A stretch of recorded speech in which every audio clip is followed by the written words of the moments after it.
Assalamualaikum warahmatullahi wabarakatuh. Hari ini saya akan mempresentasikan tentang craniofacial dysostosis. Salah satunya adalah Carlson syndrome dengan kode OMIM 123500. Presentasi ini akan dibagi menjadi 6 bagian. Yang pertama yaitu definition, yang kedua etiologi, ketiga frekuensi, keempat manifestasi, kelima detection, dan keenam treatment. Yang pertama adalah definition. Apa itu Carlson syndrome? Carlson syndrome merupakan sebuah disorder autosomal dominan yang terkarakterisasi dengan adanya craniosynostosis yang akan menyebabkan secondary alteration dari facial bones dan facial structure. Jadi akan merubah bentuk dari tulang, fasial, dan juga struktur-struktur dari wajah. Carlson syndrome ini pertama kali ditemukan pada tahun 1912 oleh Clausen yang mendeskripsikan adanya sindrom herediter dari craniofacial dysostosis pada seorang ibu dan anaknya. Ia mendeskripsikan sebuah triad yang berisi dari deformitas kepala, anomali pada wajah, serta adanya exophthalmos atau mata yang tampak menjorok keluar. Ketiga triad ini akan kemudian dikenal dengan triad Clausen syndrome, yaitu premature craniosynostosis, adanya midfacial hypoplasia, dan exophthalmos tadi.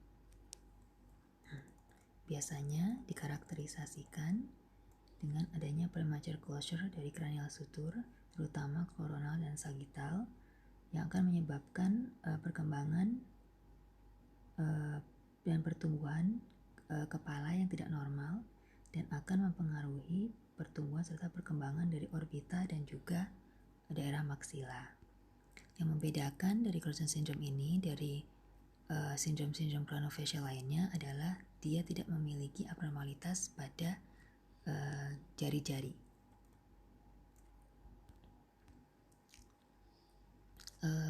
Gambaran umum yang ditemukan pada Carlson syndrome adanya hypertelorism, exophthalmos dan external strabismus, hidung yang berbentuk seperti parrot beak, bibir atas yang pendek, maksila yang hipoplastik, serta mandibula yang prognatis. Bagian kedua yaitu etiologi. Kelainan ini berlokasi pada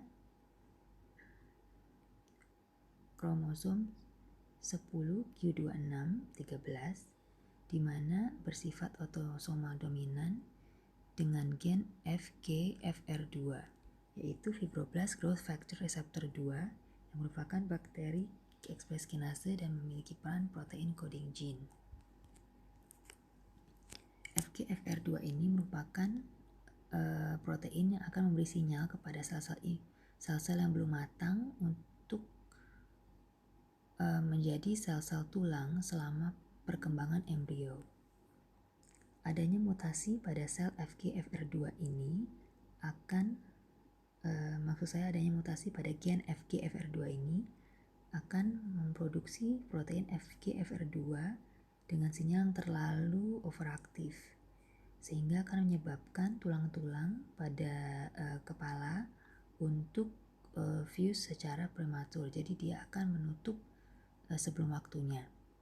Pada 25% dari kasus ditemukan adanya pasien Carlson syndrome tanpa riwayat keluarga yang memiliki penyakit yang sama. Ini diakibatkan karena adanya mutasi yang memang baru terjadi, jadi fresh mutation. FGF gene class merupakan sebuah keluarga gen yang berhubungan dan tapi sangat unik dengan tirosin kinase reseptor sel. Ini terdiri dari 3 immunoglobulin domain, yaitu extracellular, transmembran, serta cytoplasmic tirosin kinase region. Tadi sudah disebutkan bahwa Carlson syndrome ini mutasinya terletak pada kromosom 10q25 hingga q26, di mana dasar genetiknya merupakan mutasi dari beberapa ekson pada FGFR2. Ditemukan pada 95% pasien dengan Crouzon syndrome bahwa mutasi pada FGFR2 ini tadi ditemukan pada ekson 3A dan 3C dari IG3 atau extracellular immunoglobulin domain. Sebagian besar mutasi FGFR2 ini bersifat missense mutations. Lalu beberapa differential diagnosis atau variasi, untuk variasi sebenarnya tidak ditemukan, tetapi ada Crouzon syndrome dengan acanthosis nigricans,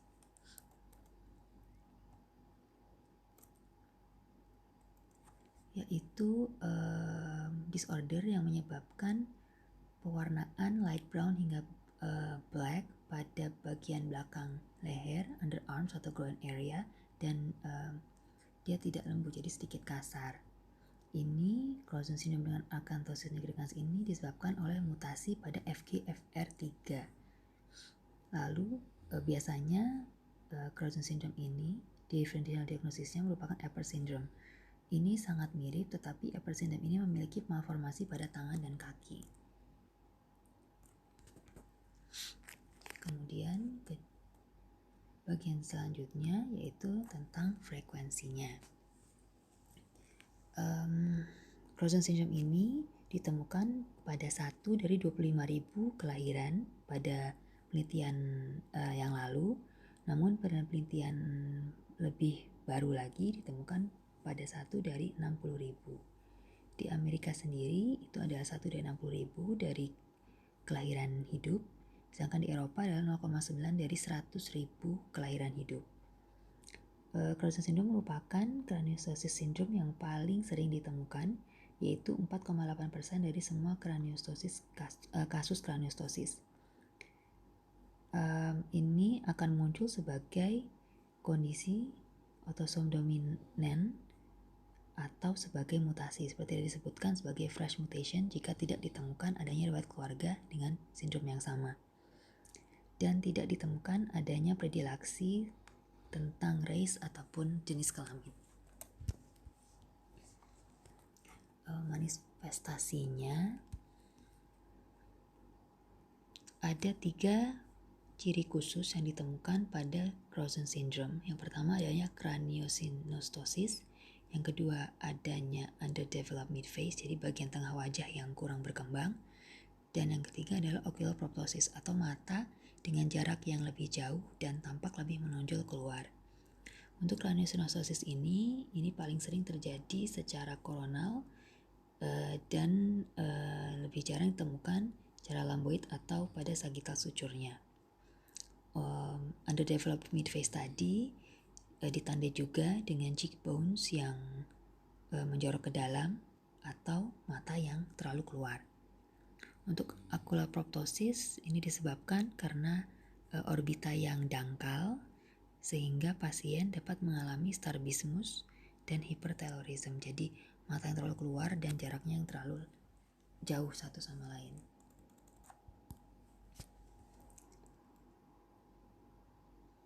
Manifestasi ini bersifat evolutif, jadi dia bisa berkembang, berubah-ubah, tidak selalu sama.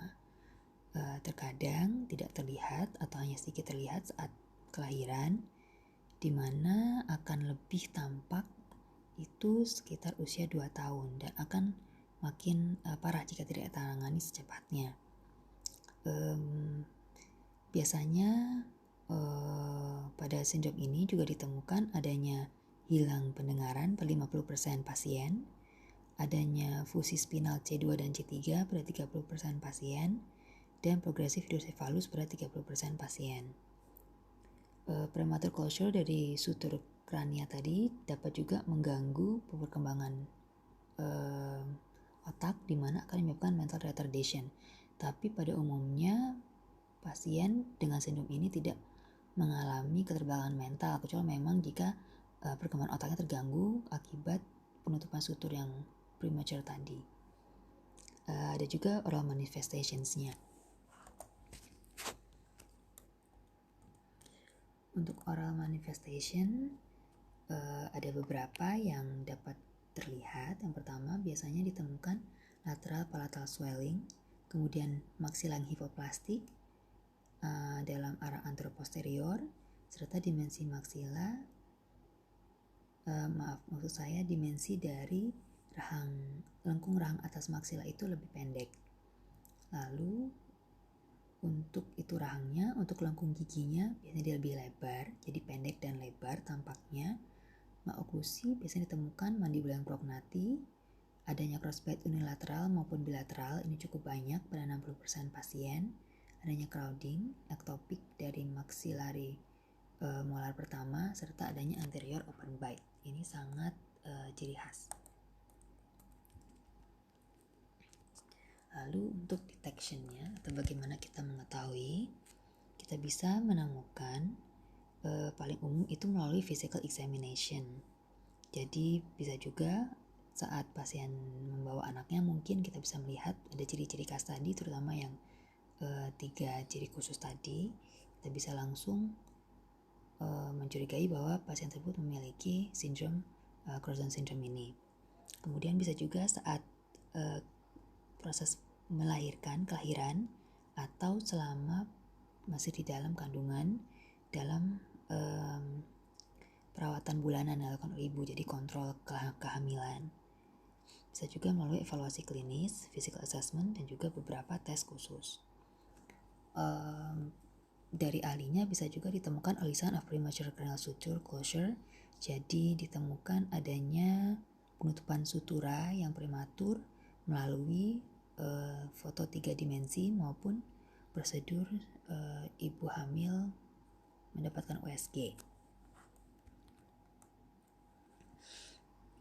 Biasanya jika pasien tadi yang sudah disebutkan lahir, kita menemukan adanya malformasi kranium dengan ocular apoptosis dan eye socket yang dangkal. Itu merupakan diagnosis feature dari Crouzon syndrome. Jadi kita harus langsung menandai bahwa pasien itu memiliki Crouzon syndrome. Bisa juga melalui plain radiograph dan juga computed tomography atau CT scan. Untuk perawatannya, biasanya dilakukan pembedahan karena memang tujuannya adalah untuk merekonstruksi wajah pasien yang seiring dengan pola pertumbuhan, fungsi visceral, serta untuk memastikan bahwa pasien tersebut memiliki perkembangan psikososial yang baik. Biasanya dimulai selama tahun pertama kehidupan pasien, yaitu fronto-orbital advancement with cranial decompression. Jadi kita melakukan memajukan kepala bagian atas dengan mengkompresi bagian kranialnya.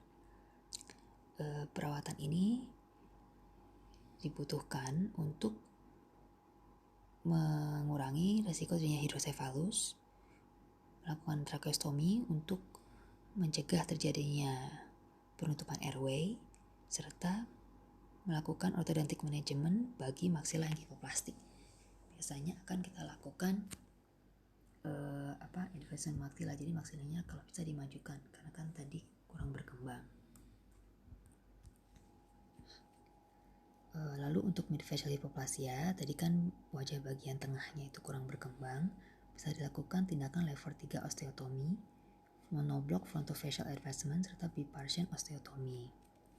Craniofacial disjunction procedure juga dilakukan dengan mendistraksi tulang secara pelan-pelan, ini untuk memperbaiki exophthalmos atau mata yang terlalu menjorok keluar tadi, serta memperbaiki fungsi serta estetik dari sepertiga tengah wajah. Dapat juga dilakukan reconstructive intervention dari craniosynostosis ini saat usia 3-6 bulan. Biasanya dilakukan craniosynostektomi untuk agar dapat meremodel dan membentuk ulang kavitas kranial.